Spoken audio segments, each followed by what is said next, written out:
حل یہ ہے کہ ہمارے ملک کے اندر سیاست صرف آئین کے اندر نہیں ہوتی، اور یہی ہماری بدقسمتی رہی ہے۔ آج 50 سال مکمل ہو رہے ہیں 73 کے آئین کو۔ کیا یہ ناکامی آئین کی ہے یا یہ سیاسی نظام کی ناکامی ہے، سیاسی لیڈرشپ کی ناکامی ہے؟ کیا یہ مداخلت جو ہوتی ہے ملک کے معاملات میں، اس کی وجہ سے یہ معاملات پیدا ہوئے ہیں؟ تو آج ہمیں جو حل نظر آتا ہے وہ یہ ہے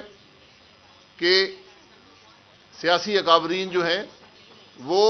اپنی ناک سے آگے دیکھیں، وہ ملک کی طرف دیکھیں، ملک کے معاملات کی طرف دیکھیں، اپنی جماعتوں اور اپنے سیاسی مفاد کو مت دیکھیں، ورنہ یہ مسائل حل نہیں ہو سکتے۔ اور بات صرف یہاں پر ختم نہیں ہوتی، ضرورت اس بات کی ہے کہ آج اسٹیبلشمنٹ جو نظام کا حصہ ہے، آئین کے اندر ہو آئین کے باہر ہو، آج جوڈیشری جس کے فیصلے چاہے قانون کے تقاضوں کے مطابق ہوں یا قانون کے تقاضوں سے باہر ہوں، آئین کے اندر ہوں یا آئین سے باہر ہوں، ایسے فیصلے جو ملک کے حالات پر اثر انداز ہوتے ہیں، ملک کی سیاست پر اثر انداز ہوتے ہیں، ملک کی تقدیر پر اثر انداز ہوتے ہیں، آج ان سب اداروں کو، سیاستدانوں کو بیٹھنا پڑے گا، ملک کے حالات کا جائزہ لینا پڑے گا اور مسائل کو، چیلنجز کا مقابلہ کرنے کی ایک